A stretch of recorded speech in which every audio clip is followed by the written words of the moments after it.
My name is Robert Hayes, 45 years old, with hands that tell the story of every beam I've lifted, every foundation I've poured. 2 decades in construction management will do that to you. Weathered skin, calloused palms, shoulders that carry more than just physical weight. I run a site on the outskirts of town, overseeing crews, managing timelines, making sure buildings rise on schedule and under budget. It's honest work, the kind that doesn't apologize for existing. I met Laura at a charity fundraiser 18 years ago. I remember the gymnasium smell mixed with fresh coffee, folding tables laden with donated baked goods, and her standing by the refreshment station in a yellow volunteer t-shirt, handing out water bottles with a smile that could disarm a cynic. She was 23 then, all brightness and energy, the kind of woman who made you believe in goodness just by proximity. I was 27, already climbing the ladder at Brennan Construction, ambitious but grounded. We talked for 3 hours that day. She laughed at my terrible jokes about load-bearing walls. I walked away with her number and a feeling I hadn't experienced before: certainty. We married a year later. Nothing extravagant. 50 guests, a rented hall, flowers Laura arranged herself because she wanted it personal. Her parents approved of me. Stable job, no vices, respectful. My mother cried during the vows. It felt right, simple, real. Children never came. Laura said she wasn't ready at first, wanted to enjoy being married, wanted to travel. We took a few trips, Myrtle Beach, Nashville, once to Colorado. But the traveling tapered off, and the conversation about kids shifted from not yet to maybe my health isn't suited for it. She mentioned hormonal issues, irregular cycles, doctors who gave vague advice. I didn't push. Marriage is compromise, I told myself.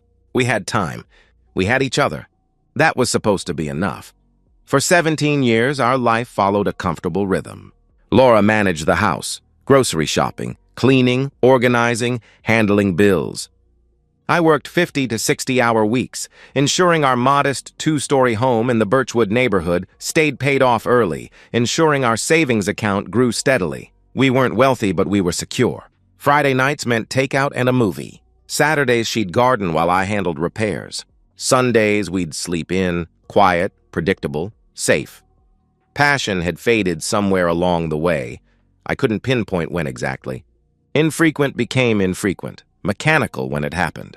We stopped talking about dreams and started talking about groceries, but I didn't think that was unusual. People settle, relationships mature.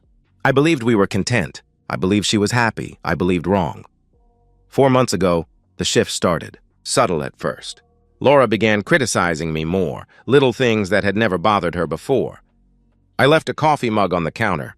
I tracked dirt from my boots onto the kitchen floor. I didn't ask enough questions at dinner. I zoned out when she talked about her day. Each complaint came with an edge, a sharpness that felt disproportionate to the offense. "Do you even care about this house, Robert?" She snapped one evening, holding up the offending mug like evidence at a trial. "I care," I said. "I've just had a long day." "You always have a long day," she shot back. I apologized. I tried to be more mindful. But the complaints didn't stop. They multiplied. I breathed too loud. I took up too much space on the couch. I didn't compliment her enough. The temperature in the house became Arctic. She stopped initiating any physical contact. No kisses goodbye. No hand-holding during movies. At night, she'd turn her back to me in bed, creating an invisible barrier down the center of the mattress. When I tried to address it directly, she deflected. "Are we okay?" I asked one Saturday morning over breakfast. "We're fine," she said without looking up from her phone. "You seem distant," I pressed. "I'm just stressed, Robert." "Don't overthink everything," she replied dismissively. But I was overthinking everything. Because my gut, that primal instinct that kept our ancestors alive, was screaming that something was wrong. The phone became her constant companion. She carried it everywhere. Bathroom, bedroom, kitchen. She angled the screen away whenever I walked past. She'd get texts and her expression would shift, a quick smile, hastily hidden. She started locking the bedroom door when she was inside, claiming she needed privacy. She showered more often, sometimes twice a day. She bought new clothes, wore makeup on random weekdays when she used to only bother for special occasions. One evening, I walked into the living room and she was laughing at something on her screen. A genuine, unguarded laugh I hadn't heard directed at anything I'd said in months. The moment she saw me, the laugh died. She locked her phone and set it face down on the cushion. "What's funny?" I asked. "Nothing." "Just a meme," she answered quickly. "Can I see?" I pressed. Her jaw tightened. "It's stupid." "You wouldn't get it," she said with an edge in her voice. "That night, I couldn't sleep." I lay beside her in the darkness, listening to her breathe, wondering when this stranger had replaced my wife. The doubt coiled in my chest like barbed wire. I wanted to be wrong.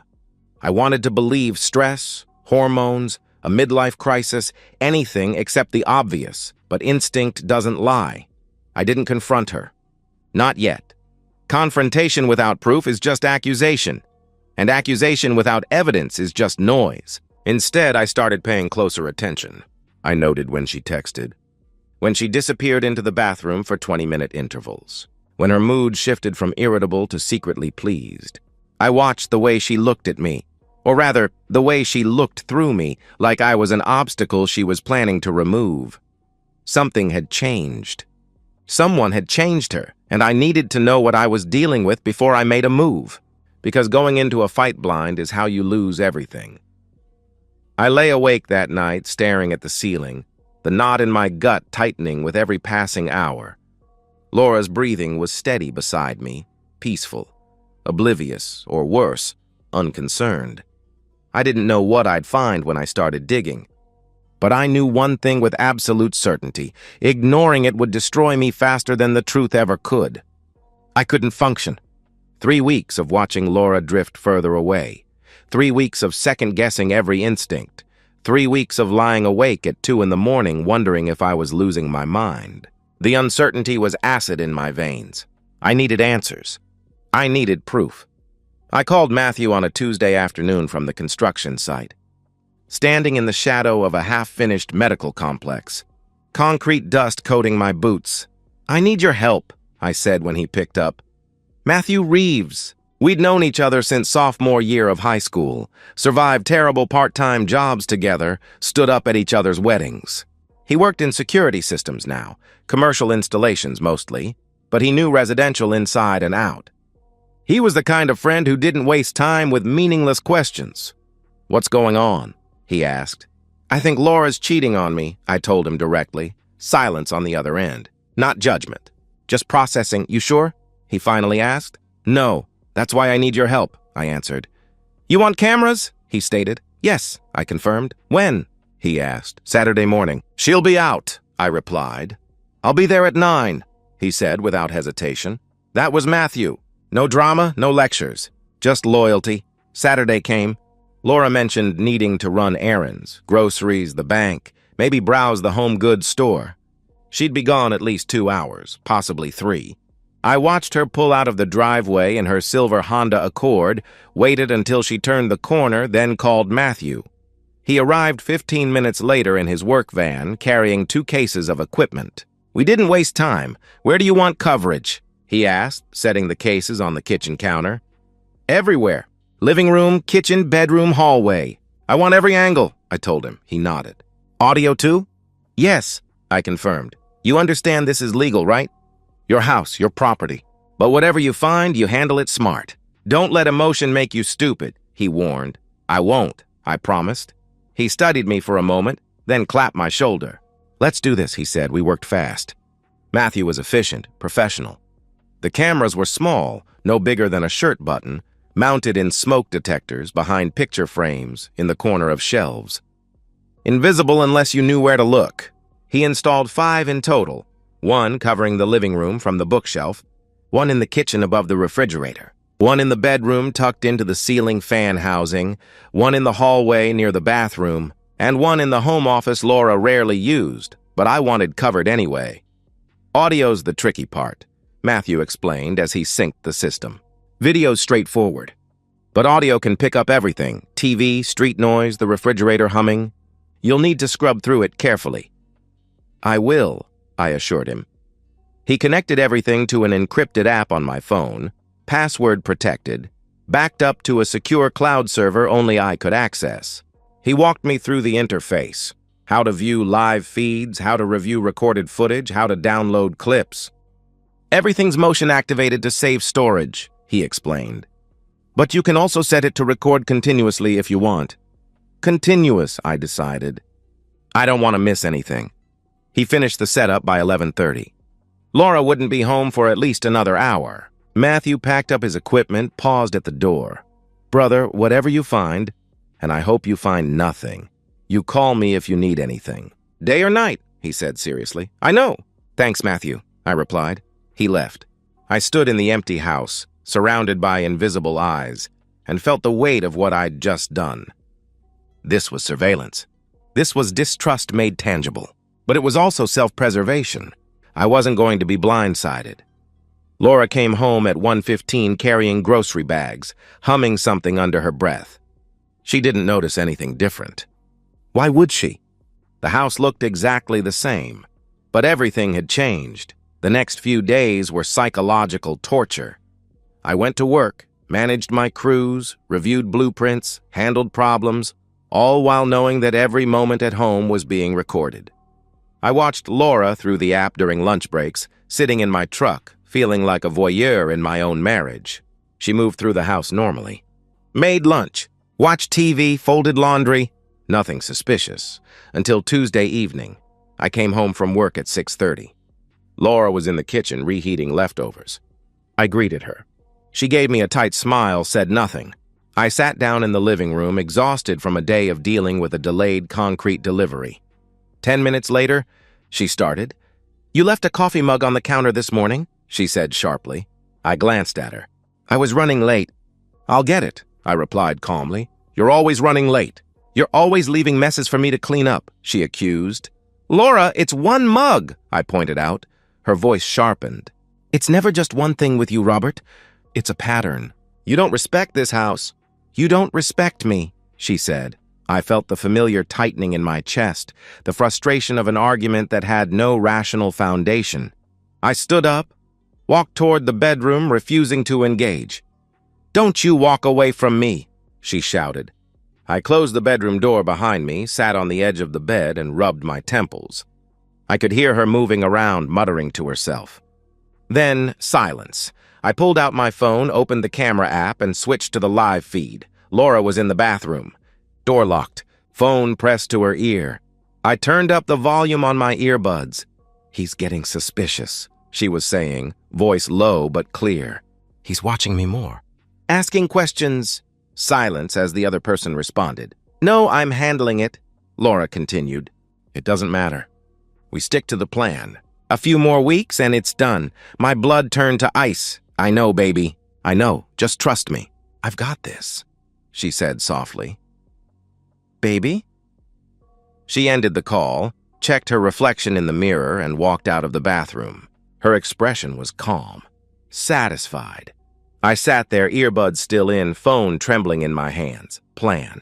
What plan? Over the next week, I became obsessed with the footage. I watched everything. I scrubbed through hours of recordings, isolating key moments.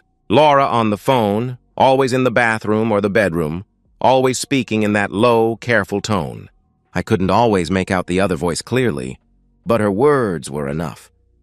He won't see it coming. The lawyer said it's straightforward. I just need to make it believable. And then, the most chilling part, I caught her practicing. It was Thursday afternoon. I was at the site reviewing a delivery invoice when I checked the app during a break. Laura was alone in the bedroom, standing in front of the full-length mirror. She was making faces, sad, hurt, frightened. She'd shift from one expression to another, studying herself critically, adjusting her body language. Then she picked up a makeup compact. I watched, frozen, as she carefully applied shading to her left cheek, darkening it, creating the illusion of a bruise. She did the same to her upper arm, blending the makeup to make it look like finger marks. She stepped back, examined her work, and smiled. Not a happy smile. A satisfied smile. She was rehearsing. Rehearsing what? That night I couldn't eat. I sat across from Laura at the dinner table, moving food around my plate, my mind racing. She didn't notice. She was scrolling through her phone, half smiling at something. How was your day? I asked, testing. Fine. she said without looking up. Anything interesting happen? I pressed. Not really, she answered dismissively. She was lying. I knew she was lying, but I kept my expression neutral, my voice calm. Okay, let me know if you need anything, I said. I won't, she replied coldly. I went to bed that night knowing something terrible was coming. I just didn't know when. 2 days later, I found out. Wednesday, September 18th. I'll remember that date for the rest of my life. The day had been brutal. A supplier screwed up a steel beam order, sent I-beams instead of H-beams, setting us back 2 full days. I spent 4 hours on the phone, arguing with procurement, reworking the schedule, dealing with subcontractors who were pissed about the delay. By the time I got home at 6:45, I was exhausted, mentally drained. I just wanted silence. Laura was in the kitchen when I walked in, stirring something on the stove. Pasta from the smell. She didn't acknowledge me. Didn't turn around. I set my keys on the counter, loosened my boots, and walked into the living room. I collapsed onto the couch and turned on the TV, some home renovation show I wasn't really watching. My mind was still at the site, calculating delays, costs, contingency plans. You're home late again, she said from the kitchen doorway. I glanced toward her. Laura was standing there, arms crossed, her expression unreadable. Same time as always, I said evenly. You never spend time with me anymore, she accused. I exhaled slowly, too tired for this. Laura, I've been working. You know that? I replied. You always have an excuse. Her voice was rising now, accusatory. Maybe you're spending time somewhere else. With someone else, she said. The accusation hung in the air like poison gas. Absurd, ridiculous, infuriating. I didn't respond. I'd learned that engaging only made it worse, fed the fire she seemed intent on starting. I stood up and walked toward the bedroom, needing space, needing separation before I said something I couldn't take back. Don't you walk away from me, she screamed. I shut the bedroom door behind me, sat on the edge of the bed, and pressed the heels of my hands against my eyes. My head pounded. I could hear her moving around the house, muttering, slamming cabinet doors. I pulled out my phone and opened the camera app. Laura was in the bathroom again. Phone to her ear. Her expression was cold, focused, predatory. I couldn't hear the conversation clearly through the door, but I saw her nodding, saw her mouth moving rapidly. She ended the call, checked her reflection one more time, and walked out. The house went quiet. I thought maybe she'd calm down. Maybe the storm had passed. Then the doorbell rang. My stomach dropped. I knew. Somehow in that instant, I knew. I opened the front door to 2 police officers. One was older, mid-50s, graying hair, tired eyes that had seen too much. The other was younger, maybe 30, rigid posture, hand resting near his belt. They weren't here for a noise complaint. Robert Hayes? The older one asked. Yes, I confirmed. We're responding to a domestic disturbance call. Your wife reported that you've been physically abusive. We need you to step outside, sir, he stated. The words didn't register at first. My brain couldn't process them. They sounded foreign, impossible. What? That's insane. I haven't touched her, I said. Sir, step outside. Now, the younger officer commanded. I'm telling you, this is... I started to protest. Laura appeared behind me. Tears streamed down her face. Bruises darkened her left cheek and upper arm, the same bruises I'd watched her apply with makeup days ago. Her hands trembled.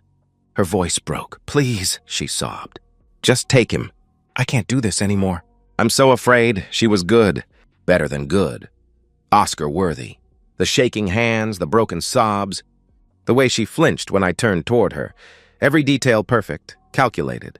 Practiced? The younger officer's expression hardened immediately. The older one looked at me with a mixture of pity and disgust. Turn around, Mr. Hayes, the older officer ordered. I did.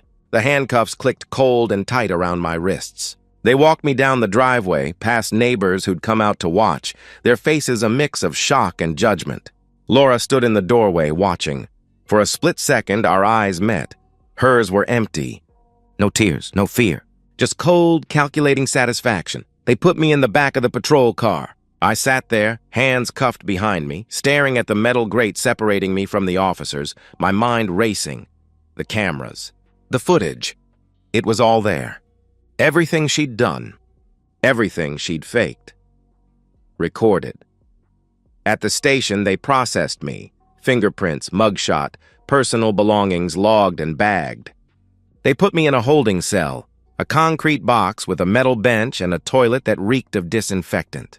I sat there for 6 hours, staring at the wall, trying to control the rage building in my chest.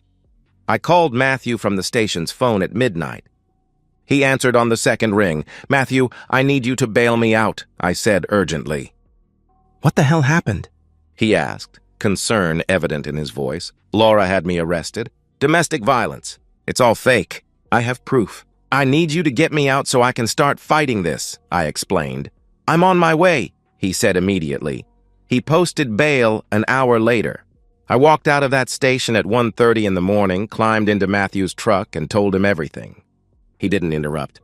When I finished, he was silent for a long moment, then shook his head. "She's smart, but she's not smarter than video evidence. You need to call Lily White. Now," he advised. Lily White was a lawyer Matthew knew, divorce and criminal defense, sharp as a blade, no-nonsense reputation. I called her at 7 the next morning. She agreed to meet me at Matthew's place that afternoon. By then, I'd learned Laura had filed a restraining order. I couldn't go home. Couldn't access my own house. Couldn't retrieve my belongings. She'd effectively erased me from my own life in less than 24 hours. Lily arrived at 3. She was late 40s, sharp suit, cold eyes that assessed everything. She sat down across from Matthew and me, opened her laptop, and got straight to business. "Show me the footage," she instructed.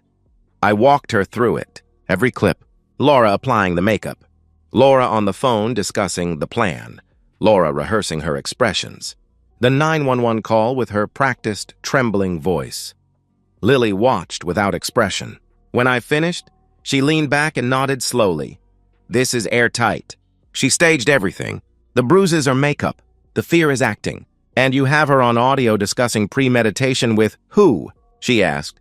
"Someone named Derek Mallory," I answered. She typed the name into her laptop. "I'll run a background check. If he's involved, he's going down with her," she stated firmly. 2 days later, Lily called me with an update. Derek Mallory, 36 years old, personal trainer at Peak Fitness on Riverside. 2 prior relationships that ended badly. Both women filed complaints claiming he was manipulative and financially opportunistic. Phone records show he and Laura have been in contact for 3 months. Frequent calls, late nights. "This isn't just infidelity, Robert. This is conspiracy to commit fraud," she explained. I felt nothing. No anger, no betrayal. Just cold clarity. "What's next?" I asked. "She's filed for divorce. Wants the house. 70% of the savings, spousal support, and half your pension. We're going to bury her," she said with quiet confidence. Living at Matthew's place felt surreal, like I'd been dropped into someone else's life. I slept on his couch, a lumpy sectional that smelled faintly of beer and old leather. I woke up to the sound of his coffee maker gurgling, ate cereal from mismatched bowls, and spent my days navigating a reality I didn't recognize. The restraining order meant I couldn't go near the house, couldn't drive down Birchwood Lane, couldn't retrieve my clothes, my tools, my personal documents. Laura had erased me from my own life with a single legal filing, but I didn't panic. I didn't rage. I stayed quiet. I followed Lily's instructions to the letter. Lily was methodical. We met every few days in her small office downtown, fluorescent lights humming overhead, stacks of case files lining the walls. She went through every second of footage, isolating key moments, creating a timeline, building an airtight narrative. "This is the most clear-cut case of fraud I've handled in 10 years, she said during one meeting, tapping her pen against the desk. "But we need to be thorough. Judges appreciate precision. Juries appreciate emotion. We'll give them both." She hired a forensic audio analyst to enhance the recordings, ensuring every word was crystal clear. She pulled phone records, credit card statements, security footage from Peak Fitness, showing Laura and Derek entering and leaving together. She interviewed neighbors, documented Laura's social media activity, tracked her movements. Meanwhile, Laura moved forward like a woman who'd already won.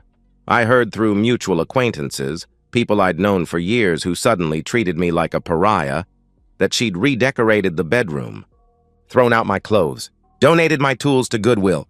She posted photos on Facebook, smiling in the living room, captions about new beginnings and finding my strength. She was playing the survivor card, painting herself as the brave woman who'd escaped an abusive marriage. Derek Mallory's background made me sick.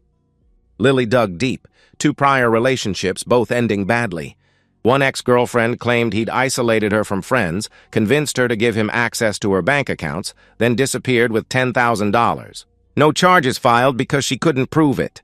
The other ex described him as charming until he wasn't, claimed he'd manipulated her into covering his rent for 6 months before ghosting.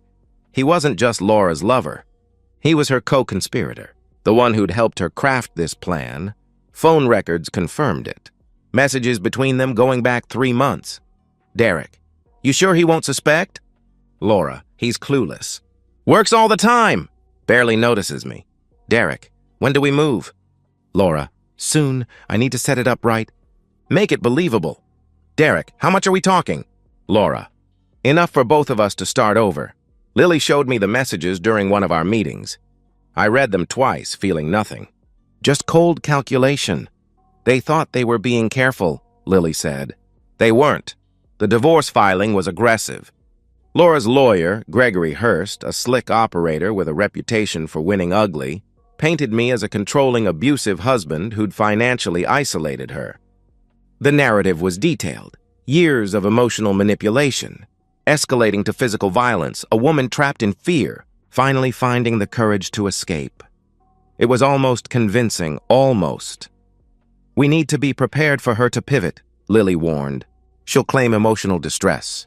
She'll say she was driven to desperation." Judges don't like surprises, but they hate being manipulated. We present the evidence cleanly, without theatrics. Let the footage speak for itself. I trusted her. I had no choice but to trust her. The waiting was the hardest part. Days bled into weeks. I went to work, kept my head down, avoided conversations. My co-workers knew something had happened. Whispers followed me across the site, but I didn't elaborate. Not yet. At night, alone on Matthew's couch, I watched the footage again. Not out of anger. Out of preparation. I memorized every detail, every inflection, every practice sob.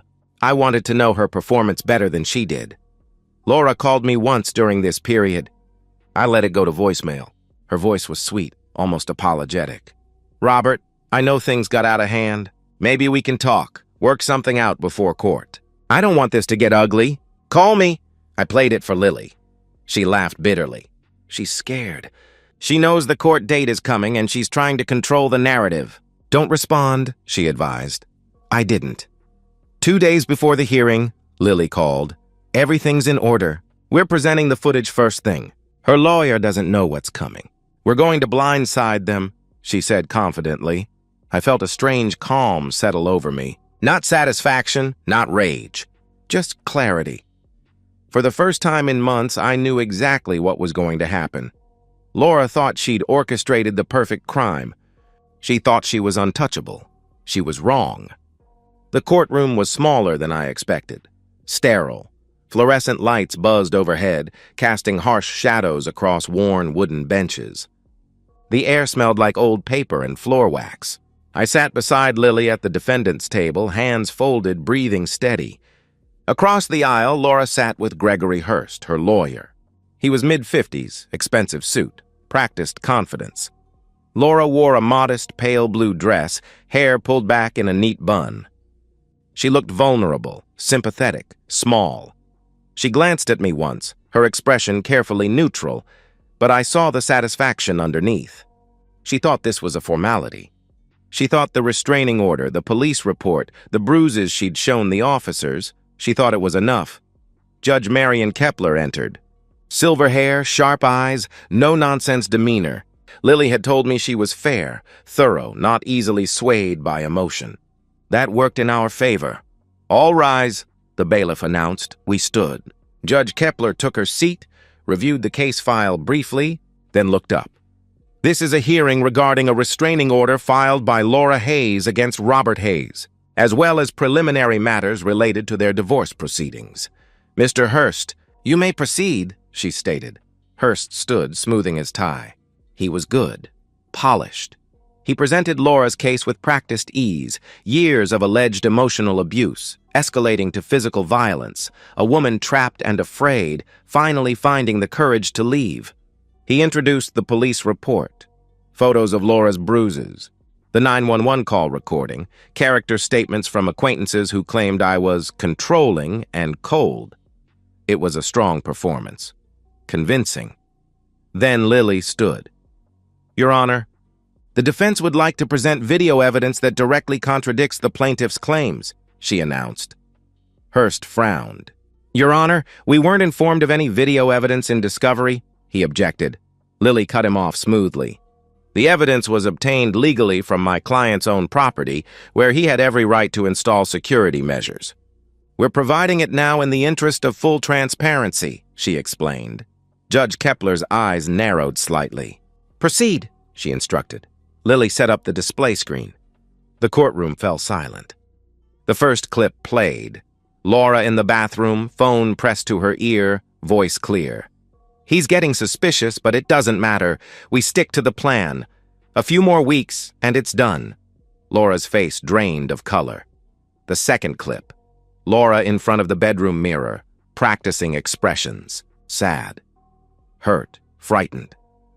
Then picking up a makeup compact, carefully applying shading to her arms and cheek, creating the illusion of bruises. She stepped back, examined her work, smiled with satisfaction. Hurst shifted in his seat. Laura stared at the screen, frozen. The third clip. Audio from the day before my arrest. Laura on the phone with Derek. It's happening tomorrow night. I'll start the fight, he'll walk away like he always does, and then I call. Make sure you're ready to back me up if they ask questions. The courtroom was silent. Lily played the 911 call next. Laura's voice trembling and afraid. Please, I need help. My husband, he's been hurting me. I'm afraid he'll do it again. But now, with the context of the footage, the performance was transparent. Hollow, calculated. Judge Kepler leaned forward. Ms. Hayes, do you have an explanation for this evidence? She asked directly. Hurst stood, stammering. Your Honor, I wasn't aware of... My client may have been under extreme emotional duress, he attempted. Extreme emotional duress doesn't involve premeditated fabrication of evidence, Mr. Hurst. Judge Kepler's voice was ice. She turned to Laura. Ms. Hayes, I'm asking you directly. Do you have an explanation? She repeated. Laura opened her mouth, closed it. Her hands trembled, not with fear this time, but with the realization that she'd been caught. She looked at Hurst desperately. He had nothing. Judge Kepler sat back, her expression hardening. This is one of the most disturbing cases of fraud and perjury I've encountered in 20 years on the bench. Ms. Hayes, you have not only falsely accused your husband of a serious crime, you've wasted the time and resources of law enforcement, this court, and endangered an innocent man's freedom and reputation, she stated firmly. She paused, letting the weight settle. The restraining order is dismissed. The divorce filing is dismissed with prejudice. All claims against Mr. Hayes are dismissed. Furthermore, I am referring this case to the district attorney for criminal charges. Fraud, perjury, filing a false police report, and conspiracy. I will also be recommending that Mr. Derek Mallory be investigated as a co-conspirator, she declared. Laura's face crumpled. Not with genuine emotion, but with the realization that she'd lost. Completely. Judge Kepler turned to me. Mr. Hayes, you are free to return to your home and your life. I apologize on behalf of this court that you were subjected to this ordeal, she said. I nodded. I didn't smile. I didn't gloat. I just stood, shook Lily's hand, and walked out of that courtroom. Behind me, Laura stayed seated, head in her hands, Hurst whispering urgently beside her. I didn't look back. Outside, Matthew was waiting by his truck. He clapped my shoulder, said nothing. We drove back to his place in silence. Justice didn't taste sweet. It tasted like freedom. The house felt different when I walked back inside 3 days later. Not foreign, but not quite familiar either. It was mine again, legally, physically, but it carried the weight of everything that had happened within its walls. I walked through each room slowly. Laura had changed things. New curtains in the living room. Furniture rearranged. My favorite chair moved to the garage. Small acts of possession, erased now. I left the cameras in place. Not out of paranoia, but practicality. I'd learned the value of documentation. Some lessons don't fade. The district attorney moved quickly. Laura and Derek were both charged. Laura with fraud, perjury, filing a false police report, and conspiracy. Derek with conspiracy and aiding in the commission of fraud. The evidence was overwhelming. No plea deals, no leniency. They went to trial separately. Both were convicted. Laura was sentenced to 3 years. Derek got 2. They weren't in the same facility, and from what I heard through Lily, they blamed each other. The relationship that had fueled their scheme disintegrated under the weight of its own lies. I didn't attend the sentencing. I'd already gotten what I needed. Work became my anchor. I threw myself into projects, took on extra responsibilities, rebuilt routines that had been shattered. My coworkers stopped asking questions. Life moved forward. Matthew checked in regularly. "You doing okay, brother?" he'd ask. "Yeah," I'd tell him. And I meant it. A few months after the trial, I met someone. Her name is Claire. She's a project architect, 42, divorced with no kids.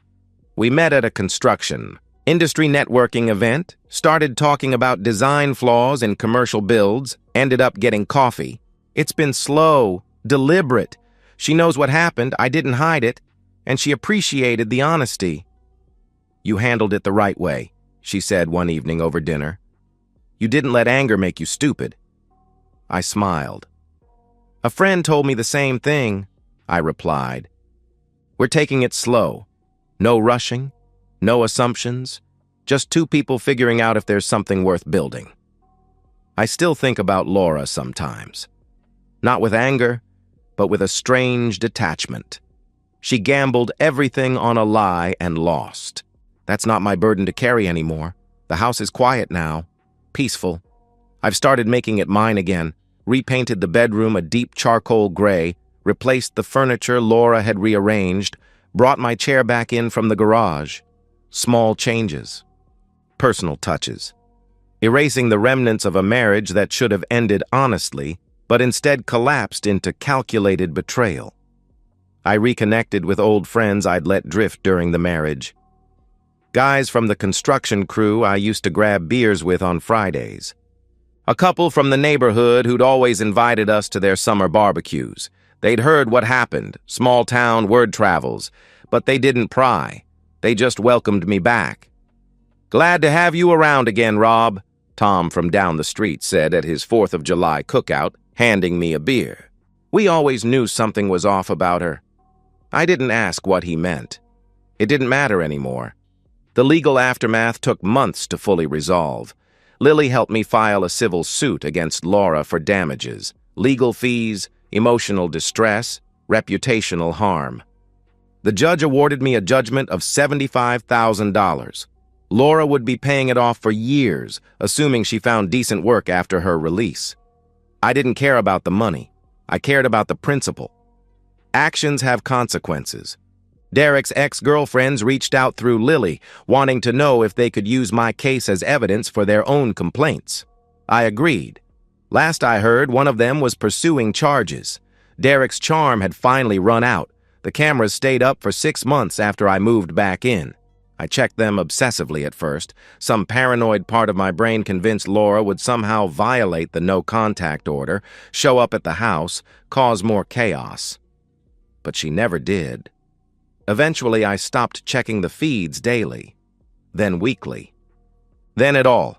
Matthew came over one Saturday morning with his toolbox. "You ready?" he asked. "Yeah," I answered. "I'm ready." We took the cameras down together, every single one. I watched him pack them into his equipment cases and felt something loosen in my chest. The surveillance had saved me. But I didn't want to live that way anymore. Didn't want to watch and wait and document. I wanted to just live. "You did good, brother," Matthew said as he carried the last case to his van. "A lot of guys would have lost their minds. You kept your head."